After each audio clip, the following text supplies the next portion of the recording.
Nós vamos expor vários salmos do rei Davi. Davi, que foi um homem conhecido por muitos aqui, um homem falho, imperfeito, como somos, e mesmo assim, carregando o pecado como nós carregamos, foi conhecido como um homem segundo o coração de Deus. E esse homem Deus usou para escrever aproximadamente metade dos salmos. Dos 150 salmos, estima-se que aproximadamente pouco menos da metade, 70, 72, estima-se que foram escritos por ele. Salmos que nós costumamos ler, fomos exortados, encorajados, edificados nos dias de alegria, assim como nos dias de luto, de choro, em celebrações de festas, em celebrações de luto. Esses salmos, muitos deles foram usados por Deus para falar ao nosso coração, para moldar a nossa alma.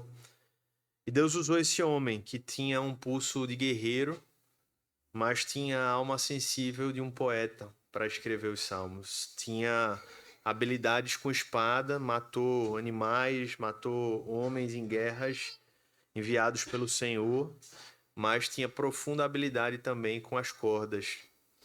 E os salmos são fruto dessa alma de um poeta e de um músico preparado, forjado pelo Senhor. E é interessante, irmãos, que com certeza não foi por acaso que o Senhor concedeu tanto espaço para esse homem no saltério. Você parar para pensar que de 150 salmos, quase metade terem sido escritos pelo rei Davi, nos faz pensar, nos faz refletir, nos dá a possibilidade de entender que de fato Deus queria que a gente pudesse conhecer muito bem o coração desse homem. Homem que nós falamos já foi conhecido como homem segundo o coração de Deus. Então essa série veio ao meu coração com o propósito de nós podermos mergulhar em salmos selecionados. Nem todos a gente vai conseguir expor, senão seria mais de um ano nessa série. Mas inclusive não temos nem data para concluir essa série. Está em aberto. Mas com certeza não vão ser os 70 salmos, mas vai ser uma parte deles que domingo após domingo a gente vai meditar, mais do que apenas ler e expor. Nós vamos refletir de maneira apurada, vamos realmente apreciar, né? Não apenas como aquele almoço que a gente come em 5 a 10 minutos porque está com outro compromisso, mas como aquela refeição que a gente para e com tempo, com paz, sem barulho, a gente contempla, a gente aprecia. Eu sei que os pais e mães estão dizendo, mas existe isso. Um dia existiu e um dia vai existir, gente. Vai existir essa refeição de novo pra gente, quem tem filho pequeno. Mas que seja assim, espiritualmente falando, para nós, esse momento aqui, para que a nossa alma seja fortalecida pelo Senhor. E hoje, nós vamos começar pelo Salmo 19. A nossa ideia, irmãos, é inclusive que essas leituras dos Salmos, elas possam, na medida do possível, corresponder à cronologia da vida de Davi. Nem sempre é algo tão preciso. O próprio Salmo que nós vamos ler, não existe uma precisão acerca do momento em que ele foi escrito. Mas existem algumas inferências e é com base nisso que nós vamos montar essa sequência de leitura dos Salmos. O Salmo 19, muitos eruditos acreditam que foi um salmo escrito muito provavelmente mais perto ou na sua juventude do que na sua vida adulta e velhice. E o porquê nós vamos entender lendo esse salmo. Queria convidar você a abrir sua Bíblia lá e a gente lê a partir do verso 1. A palavra de Deus diz assim: Os céus proclamam a glória de Deus e o firmamento anuncia as obras das suas mãos. Um dia discursa a outro dia e uma noite revela conhecimento a outra noite. Não há linguagem, nem há palavras, e deles não se ouve nenhum som. No entanto, por toda a terra se faz ouvir a sua voz e as suas palavras chegam até os confins do mundo. Aí pôs uma tenda para o sol, que é como um noivo que sai dos seus aposentos e se alegra como um herói a percorrer o seu caminho. Ele principia numa extremidade dos céus e até a outra vai o seu percurso, e nada pode se esconder do seu calor. A lei do Senhor é perfeita e restaura a alma. O testemunho do Senhor é fiel e dá sabedoria aos simples. Os preceitos do Senhor são retos e alegram o coração. O mandamento do Senhor é puro e ilumina os olhos. O temor do Senhor é límpido e permanece para sempre. Os juízos do Senhor são verdadeiros e todos igualmente justos. São mais desejáveis do que o ouro, muito mais do que ouro depurado, e são mais doces do que o mel e o destilar dos favos. Além disso, por eles se admoesta o teu servo, em os guardar a grande recompensa. Quem há que possa discernir as suas próprias faltas? Absolve-me das que me são ocultas. Também da soberba guarda o teu servo, que ela não me domine. Então serei irrepreensível e ficarei livre de grande transgressão. As palavras dos meus lábios e o meditar do meu coração sejam agradáveis na tua presença, Senhor, rocha minha e redentor meu. Essas últimas palavras, elas seriam também a nossa oração, irmãos, nessa manhã. Que as palavras dos meus lábios e o meditar do meu coração sejam agradáveis, Senhor, na tua presença, rocha minha e redentor meu. Em nome de Jesus. Amém. Meus irmãos, há muitos salmos de Davi, mais de 70, mas há poucos tão conhecidos como esse. Talvez esse esteja aí na lista dos mais conhecidos de Davi. E de tantos salmos escritos pelo homem segundo o coração de Deus, há poucos que são tão escassos de experiências e emoções pessoais como esse. Você deve lembrar de vários salmos de Davi onde ele rasga a alma, onde você vê pelas suas palavras o homem chorando, o homem em luto, o homem com medo. E esse salmo ele foge um pouco a essa regra. E é justamente por isso que nós tendemos a pensar que esse salmo foi escrito muito provavelmente num período mais associado à sua juventude. Porque reflete um período onde provavelmente ele ainda não tinha todas aquelas lutas, todos aqueles dilemas, todos aqueles problemas, todos aqueles pavores e todas aquelas incertezas que ele carregava desde o momento que ele foi ungido como rei, depois passou a ser perseguido, já como rei, ali nomeado e direcionado pelo Senhor, mas até assumir efetivamente o trono, passou por muitos desafios, e nós vamos falar disso não hoje, mas ao longo dessa série. E em vários outros momentos ainda piores, quando o seu próprio filho se volta contra ele. Não parece que esse é o contexto de um salmo escrito como o Salmo 19.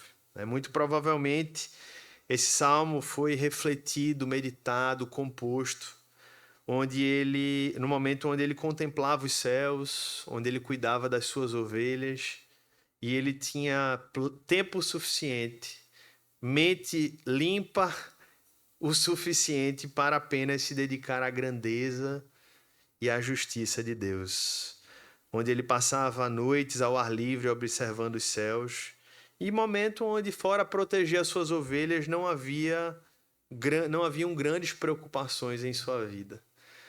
Nós temos pessoas aqui das mais diversas idades, temos jovens inclusive também, e é interessante que ler esse salmo nessa perspectiva deve e gera em nós percepções muito diferentes, porque talvez aqueles que já caminharam muito na vida olham para a sua juventude e dizem exatamente, aquela época era uma época que tinha muitas coisas a fazer, mas as preocupações certamente elas não eram comparáveis às preocupações que nós carregamos hoje.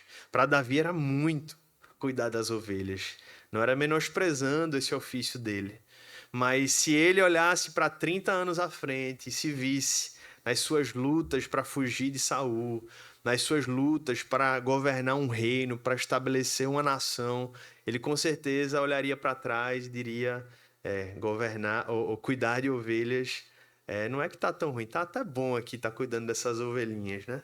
Eu tenho certeza que você deve se imaginar, meus irmãos, nesse contexto também, da sua história, da sua vida. Eu lembro que na época da juventude eu já tinha muitas coisas a fazer, já cursava direito, então era uma agenda já cheia, faculdade, estágio. Eu lembro que naquela época ler 60 páginas de um dia para o outro, porque o professor que queria aparecer mandou, era uma grande missão, né? Mas a gente tinha que fazer. Mas olhando para trás, você diz, olha, que coisa boa era só ter que ler 60 páginas de um dia para o outro, né? Diante de tantos desafios que hoje a vida nos traz. E nós olhando, irmãos, para a palavra, nós percebemos que foi essa experiência de Davi, nesse momento de juventude, onde o Senhor estava podando o seu caráter, moldando a sua alma ali no meio, né, dos pastos verdejantes, onde ele cuidava das ovelhas. Mas foi exatamente nesses momentos, foi exatamente nessa fase da sua primeira juventude, que mais o Senhor usou para criar todas as bases que Davi precisava para que ele então pudesse ser conhecido como esse homem segundo o coração de Deus. Eu ouso dizer, meus irmãos, que foi neste período que Davi pôde ter mais clareza e mais aplicações plenas à sua alma de toda a revelação de Deus. E, na verdade, esse é o tema central dessa passagem. Não sei se você notou, mas essa passagem ela está falando de um Deus que se revela. Basicamente, metade desse salmo apresenta um Deus que se revela por meio da criação e a outra metade um Deus que se revela por meio da sua palavra. E é basicamente através desse livro, ou melhor, desse salmo, que Davi começa a mostrar para a gente que em ambas as situações Deus o estava moldando e ele estava aprendendo com Deus por meio da revelação dele. E tudo isso estava diretamente conectado ao seu coração. Porque esse homem que um dia foi chamado do homem segundo o coração de Deus, somente o foi tal homem, porque ele foi alvo da revelação de Deus. Uma revelação de Deus que se manifestava de maneira geral na sua criação e ele pôde contemplar de maneira muito intensa na sua juventude e principalmente a revelação específica de Deus, que era a sua santa palavra revelada a Davi. Portanto, meus irmãos, isso tem tudo a ver conosco hoje, porque a primeira grande lição desse sermão é que, sendo nós aqui crianças, se houver em nosso meio, jovens, adultos, idosos, o que nós mais precisamos entender sobre o nosso coração é que o que mais ele precisa para ser moldado é a revelação de Deus sobre ele. Não existe nenhum outro remédio, não existe nenhuma outra ação, não existe nenhuma outra ideia, não existe nenhuma outra medida que seja tão eficaz em moldar corações, em forjar corações, em transformar os nossos corações naquilo que Deus quer, se não for uma exposição intencional, constante e atenciosa à revelação de Deus. E é isso que ele começa falando. Vamos voltar para o texto aqui, porque nós precisamos perceber que existem duas formas de revelação que o texto traz. Isso é muito importante. Isso é uma aula de teologia aplicada na prática à luz do texto bíblico. Porque Se você pergunta a um estudante de teologia básico, ou até para uma criança que estuda na Zoe, viu? Quem estuda na Zoe não precisa nem fazer teologia, ele vai sair mais preparado do que um teólogo. E eu não estou brincando, não, eu estou falando sério. Perguntar como Deus se revela. Ele vai dizer, Deus se revela de duas maneiras. Ele se revela na criação e ele se revela na sua palavra. Tanto é que Agostinho dizia, Deus tem dois livros. Um é o livro da criação e o outro é a palavra revelada. E é exatamente isso que Davi faz aqui, irmãos. Ele apresenta as duas formas que Deus se revela. Na teologia é assim que a gente aprende. E ele começa falando da revelação geral de Deus. Os céus proclamam a glória de Deus, e o firmamento anuncia as obras das suas mãos. Um dia discursa a outro dia, e uma noite revela conhecimento a outra noite. Não há linguagem, nem há palavras, e deles não se ouve nenhum som. No entanto, por toda a terra se faz ouvir a sua voz, e as suas palavras chegam até os confins do mundo. Aí pôs uma tenda para o sol, que é como um noivo que sai dos seus aposentos e se alegra como um herói a percorrer o seu caminho. E ele conclui no verso 6 dizendo: principia na extremidade dos céus e até a outra vai o seu percurso, e nada pode se esconder do seu calor. Davi, ele escolhe uma parcela da revelação geral de Deus aqui, que são os céus e os astros. Isso não é tudo da criação de Deus. A criação de Deus é muito maior. Mas ele seleciona uma parte dessa criação para que ele possa nos fazer perceber como Deus se revela por meio de tais. Porque, irmãos, há poucas coisas mais belas se nós pararmos para pensar do que os céus. E a maneira como Deus o compôs, com seus astros, com toda a composição de planetas, de estrelas, as nuvens. Tanto é que quantas vezes nós olhamos para os céus e nós dizemos, parece que é um quadro pintado. Tamanha é a beleza que nós enxergamos lá. E a verdade, meus irmãos, é que é impossível a gente observar atentamente um céu azul. Faça esse teste. Num dia ensolarado, onde poucas nuvens atrapalham a visão, e a gente não ser minimamente animado, assim, encorajado na nossa alma a viver melhor, a tirar melhor proveito da vida, fazer melhores escolhas. É uma maneira explícita que Deus usa para falar a alma do homem.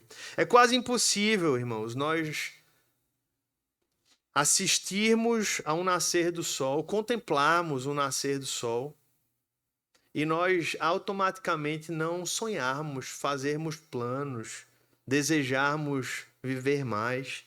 Porque é como se, ao ver aquela cena, o Senhor mais uma vez estivesse dizendo para nós a esperança, há um novo dia, as misericórdias foram renovadas. Eu sei que normalmente é acompanhado de muito sono esse momento, né? E eu espero que não esteja sendo depois de uma noite com o seu bebê acordado, que às vezes acontece isso. Mas mesmo quando é assim, o nascer do sol, ele nos traz um renovo, ele nos traz um encorajamento. É quase impossível, irmãos, nós contemplarmos um belo pôr do sol e a nossa alma não ser refinada. É isso que acontece quando a gente vê um belo... A nossa alma, ela refina. Ela se renova. É quase impossível não ver uma lua cheia e não se sentir impactado pela grandeza de Deus, da criação, pelo poder de Deus. E a pergunta é por que isso acontece conosco? É porque é bonito? É. Porque a beleza nos impacta. Deus fez o mundo belo porque ele se importa com a beleza. Mas é mais do que isso. É mais do que apenas pela beleza. É por aquilo que elas representam. Porque o que é que esses momentos representam? Eles representam a natureza dando glória a Deus. É isso que o Salmo está dizendo. Os céus proclamam a glória de Deus. Literalmente, o salmista Davi, inspirado pelo Espírito Santo, está dizendo que momentos e experiências como essas, onde a natureza está explícita diante dos nossos olhos, é que tais estão glorificando a Deus. E esse é o real motivo pelo qual a nossa alma é impactada, irmãos. Porque a criação se encontra nesses atos rendendo glória ao seu Criador. É como se o verdadeiro fim daqueles tivessem sido encontrado. É como se a razão de existir estivesse acontecendo. E então tudo se encaixa e nós, contemplando aquela cena, somos profundamente impactados. Por isso não é apenas uma licença poética. Não leia esse salmo como apenas algo poético, isso é real. Os céus literalmente proclamam a glória de Deus. Os céus literalmente anunciam. Mas como ele fala, não, ele mesmo diz. Sem palavras, por toda a terra se faz ouvir a sua voz, as suas palavras chegam, mas sem linguagem e sem palavras. Mas eles estão falando sem linguagem e sem palavras como? Não sei. Mas eles estão falando. Ainda que sem linguagem, como diz o verso 3, e ainda que sem palavras.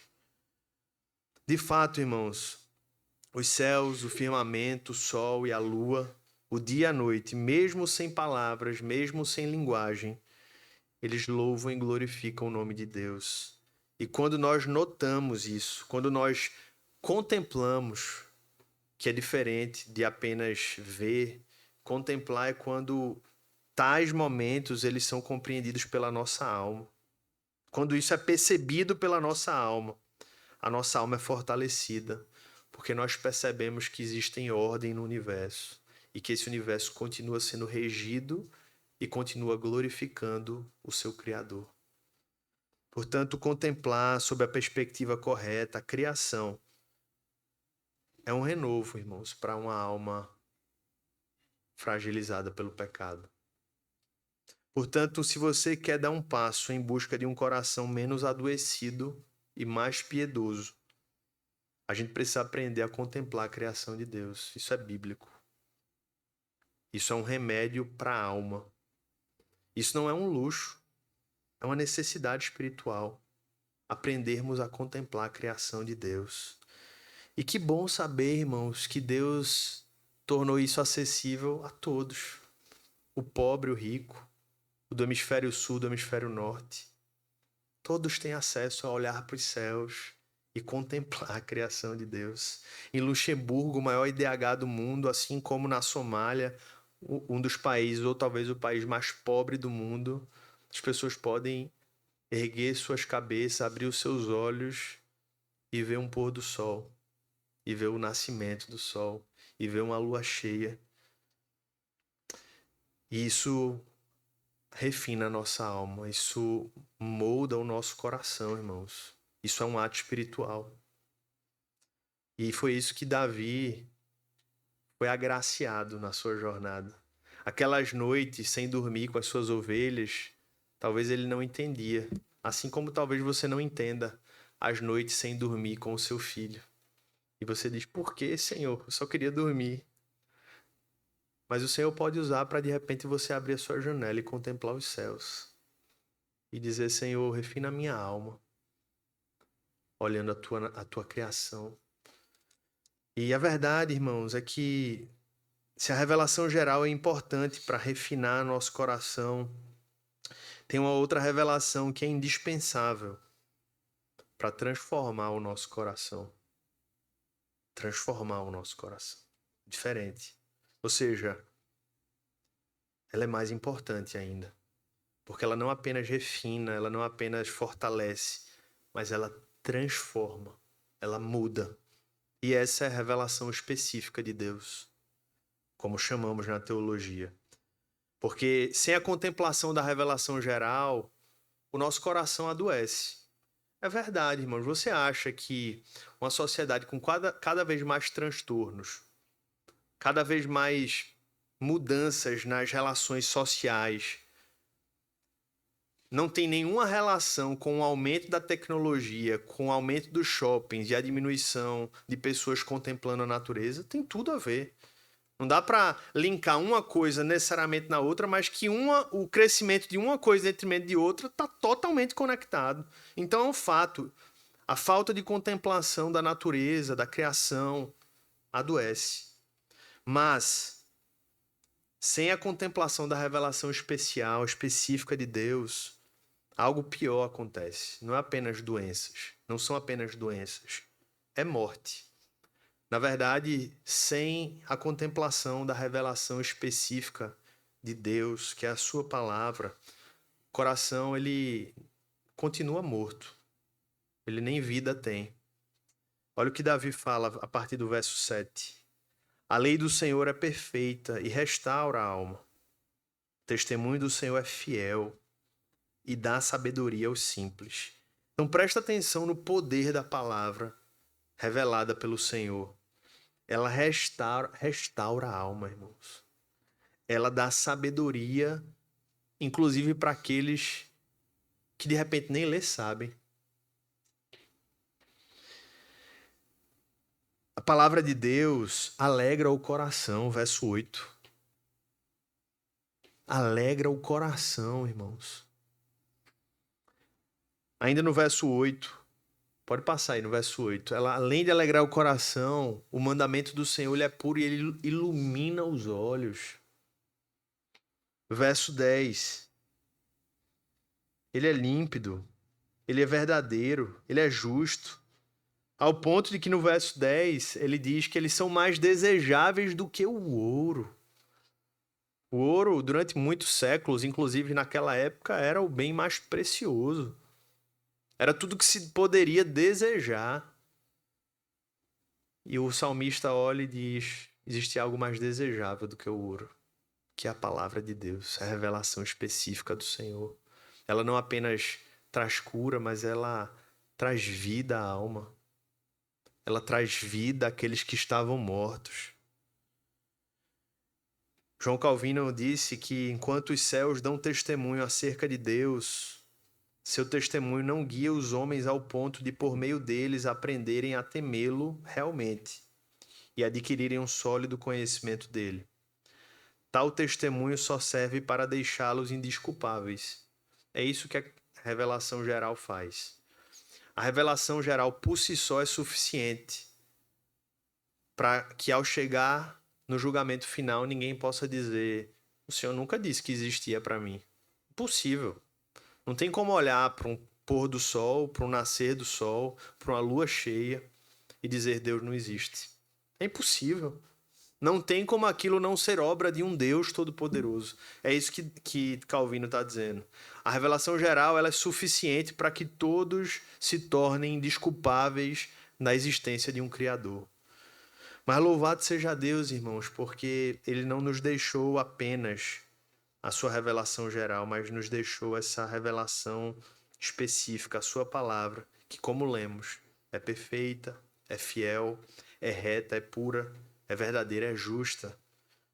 E como eu disse, ela tem um poder que é transformar a vida de pessoas. Eu lembro que enquanto eu cursava teologia, fiz esse curso num período de seis anos. E muitas coisas eu ouvi, eu aprendi. Algumas eu já nem lembro mais, que o mente do ser humano é assim. A gente vai alimentando novas informações e vai abandonando outras. Mas dentre umas que eu não me esqueço, talvez foi uma das informações mais simples que eu ouvi ali.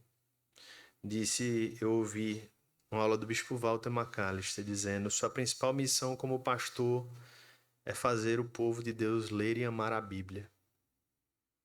Irmãos, por que isso?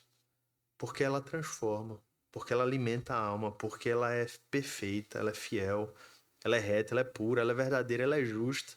Quando o povo de Deus entende que a palavra de Deus é suficiente para nos transformar, para nos dar nova vida, para nos suster e nos apontar para Cristo todos os dias, a gente tem tudo que a gente precisa. A gente tem tudo para ter um coração piedoso. A gente tem todas as armas quando estamos com esse livro aberto, diante de corações abertos, para que nós vivamos de maneira segundo aquilo que Deus espera para nós. A lei do Senhor, meus irmãos, transforma vidas pela ação do Espírito Santo, na medida que aponta pessoas e leva pessoas até Cristo Jesus. Por isso que o salmista afirma com tanta convicção: a lei do Senhor é perfeita e ela restaura a alma. Sua alma está quebrada, tem esperança.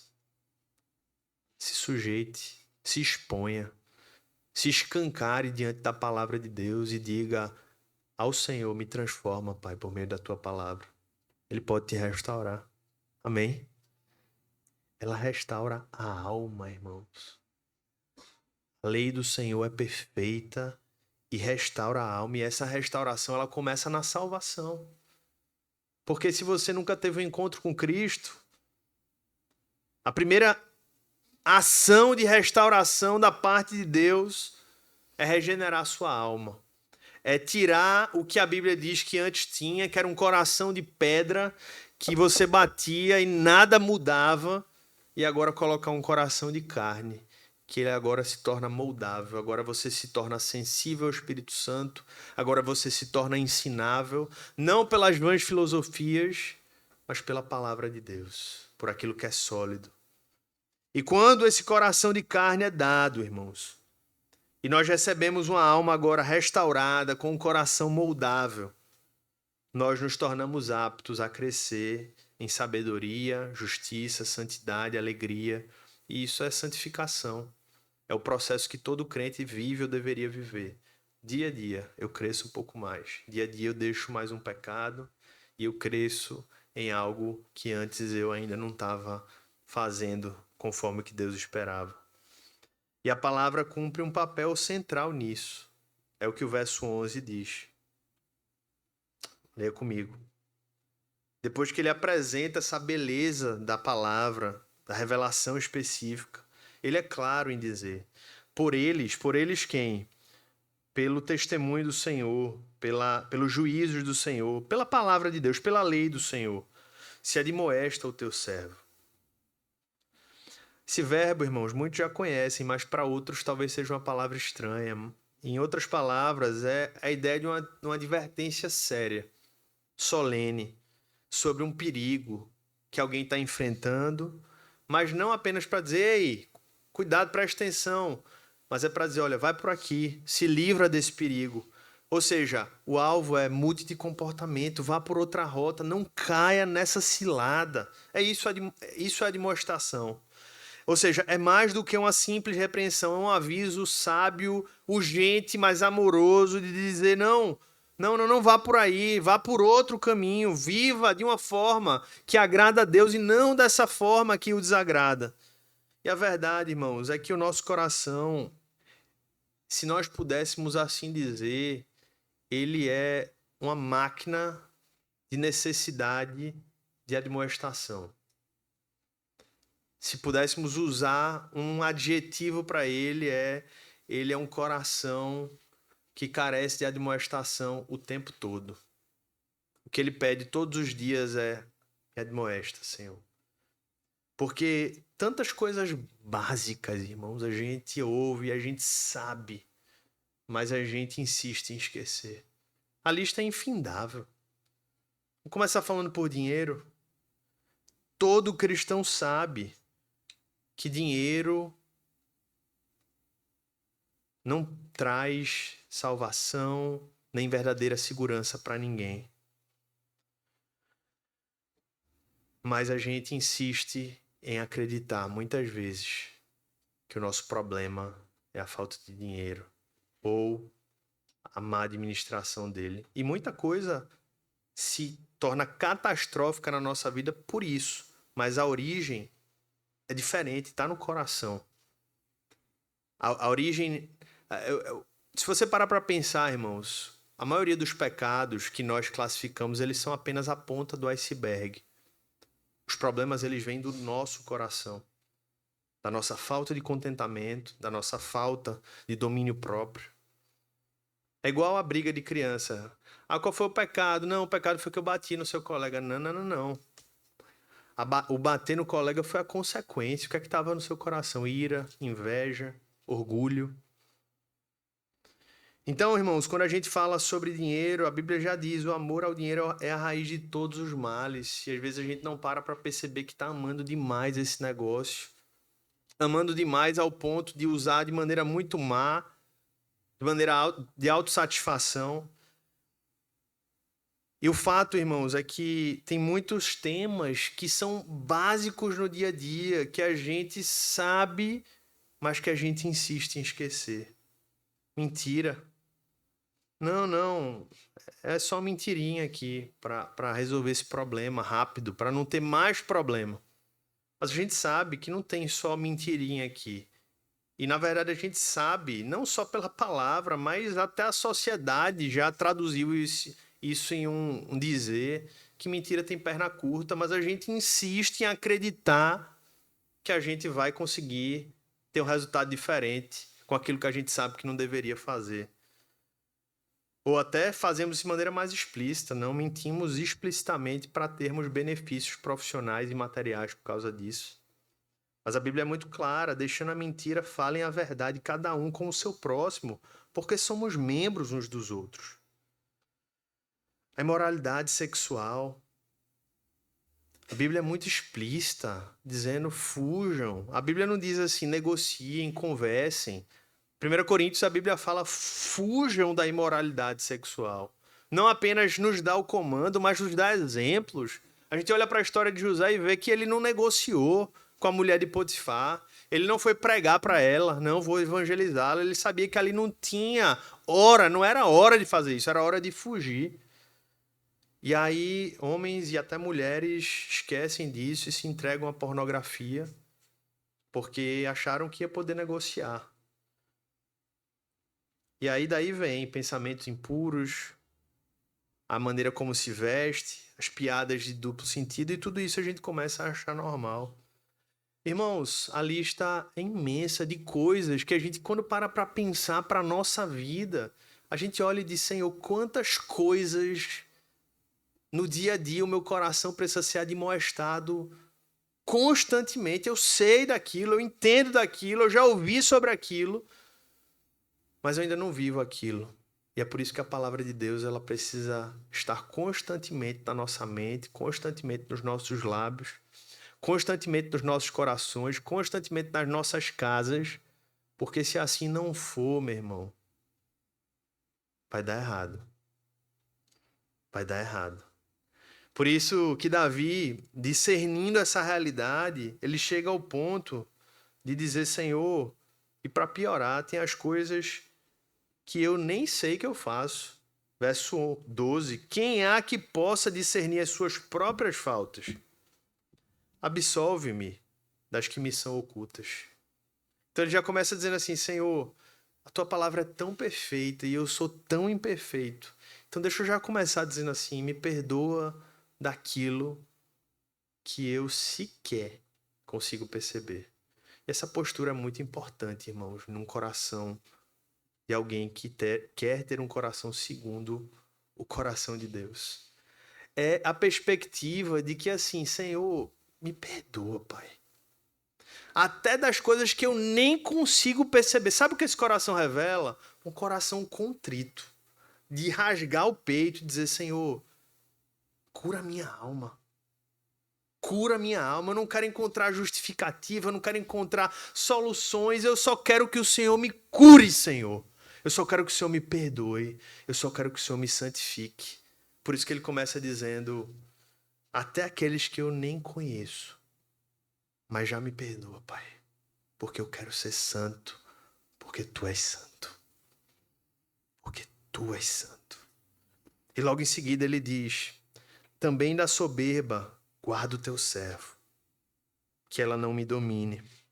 Então serei irrepreensível e ficarei livre de grande transgressão.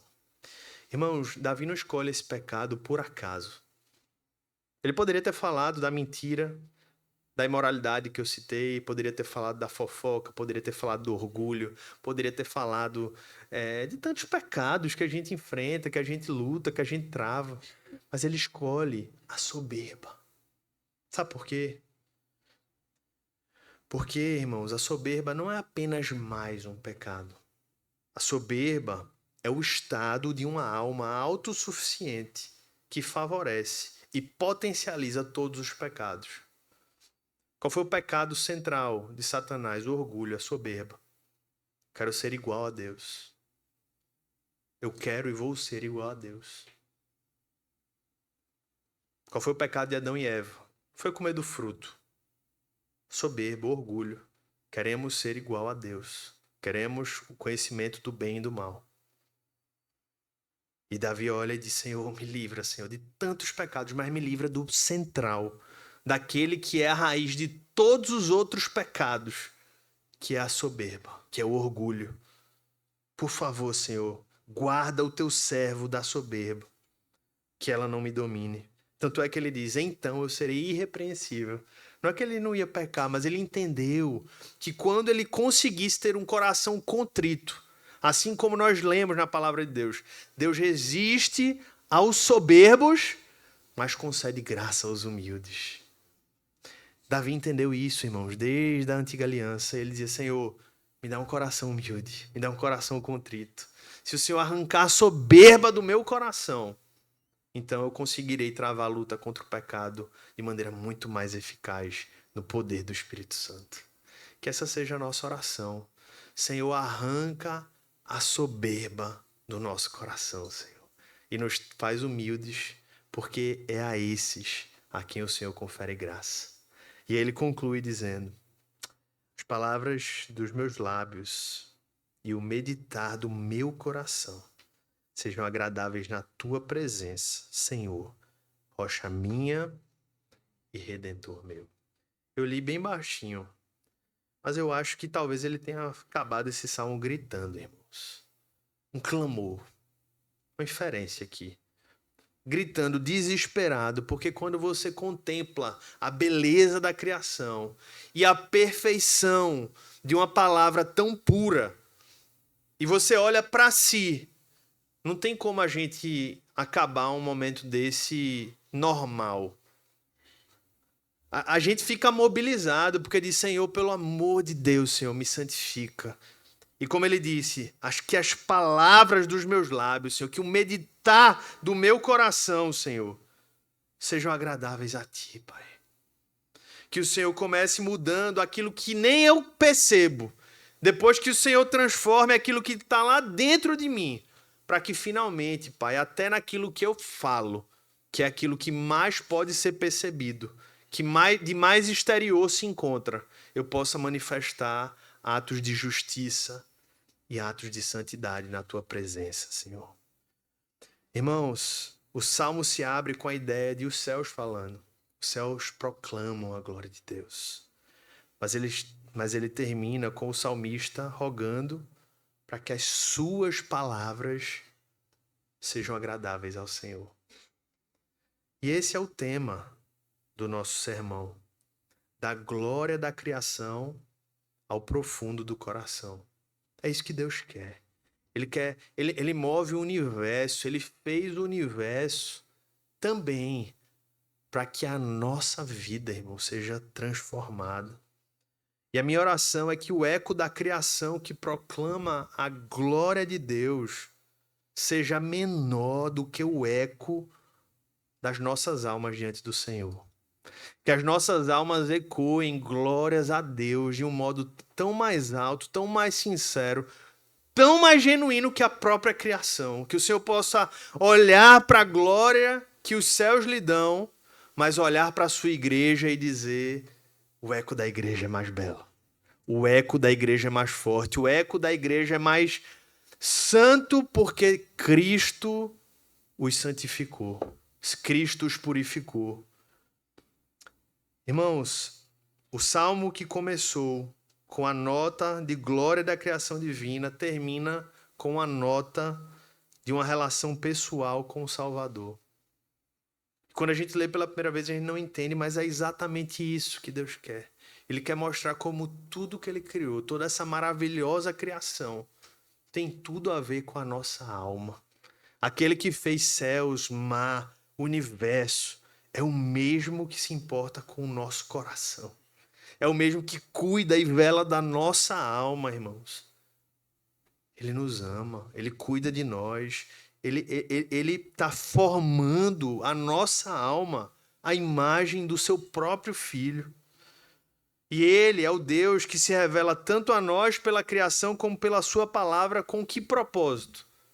Estabelecer um relacionamento conosco. Porque ele enviou o seu Filho. Porque ele queria que nós, por meio do seu Filho, pudéssemos conhecê-lo.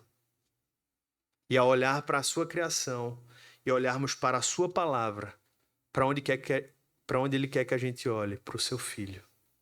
Porque a criação aponta para o Filho. O Filho é o esplendor da glória do Pai. A palavra de Deus toda aponta para Cristo. E é isso que ele quer de nós, que tudo em nossos olhos se voltem não apenas em primeira instância para a criação, nem para a palavra, mas para o Cristo que está por trás de ambos. Porque não há, irmãos, um coração piedoso sem um relacionamento vivo com o Senhor. Presta atenção, não estou falando sobre um coração legalzinho, simpático, moralmente ali com alguma adequação social. Não, irmãos. Isso aí é outra coisa. E que bom que a gente tenha tudo isso perante os de fora. Mas eu estou falando de um coração piedoso, coração transformado, um coração no qual habita o Espírito Santo, um coração no qual existe uma obra de redenção sendo operada pelo agir da palavra e do Espírito Santo de Deus. Não existe coração piedoso sem um relacionamento vivo com o Senhor. E esse salmo ele nos conduz a essa jornada de contemplação da criação, a meditação na palavra e termina com esse clamor pessoal, que as palavras dos meus lábios e o meditar do meu coração sejam agradáveis na tua presença, Senhor, rocha minha e redentor meu. Ele começa olhando para o céu, mas ele termina olhando para o seu próprio coração. E é isso que a revelação de Deus faz, irmãos. Ela nos tira do superficial e ela nos leva para o profundo da nossa alma. E aí eu pergunto a você, você tem olhado para o profundo da sua alma? Você tem olhado para dentro de si? Porque esse é o convite que o Espírito Santo faz. Quando Jesus olha e no início do Sermão do Monte, diz assim, primeiras palavras, bem-aventurados os pobres de espírito. É porque ele estava querendo dizer assim, olha, bem-aventurado quem entende que tem que começar olhando para o seu coração, avaliando o seu coração, chorando pelo seu pecado, se arrependendo pelo seu pecado, porque esse entendeu a verdadeira luta que começa em nós. E é isso que Davi fez. Ele olha, se deslumbra, mas depois ele vê o que Deus está fazendo no seu coração. Os céus nos lembram da sua glória, mas a Escritura nos confronta para vivermos para a sua glória. O que fazer então, meus irmãos? Eu concluo dizendo isso. Saia daqui comprometido em ser alguém mais intencional na contemplação da criação de Deus. Essa é uma marca que nós cristãos não podemos deixar de lado. Nós não podemos ignorar a beleza da criação. Saia daqui com a consciência de que isso é um ato espiritual que faz bem para a alma. Segundo lugar, mais uma vez, comprometa em se expor à palavra de Deus. Leia em tempo, em fora de tempo, estude em tempo, em fora de tempo. Recursos não faltam hoje em dia, eu não preciso gastar tempo falando sobre isso. Tem Bíblia em áudio, você pode botar no carro. Ah, pastor, mas eu queria ter o tempo perfeito. Faça no tempo perfeito, quando não tiver nenhum barulho, no seu devocional de 5 da manhã, mas faça no imperfeito também. Imperfeito entre aspas. Faça no carro, bota no carro e vai ouvindo a palavra de Deus. E no final de tudo, meu irmão, ore como Davi orou. Clame como Davi clamou. Que o Senhor possa, mais uma vez, fazer com que esse clamor seja uma oração para nós. E eu quero convidar a igreja a repetir comigo, dizendo assim, as palavras... Pode botar o verso 14 aí para a gente concluir. E a igreja pode repetir comigo, dizendo assim: as palavras dos meus lábios e o meditar do meu coração sejam agradáveis na tua presença, Senhor, rocha minha e redentor meu. Feche seus olhos. Enquanto você tem seus olhos fechados, que você possa começar a contemplar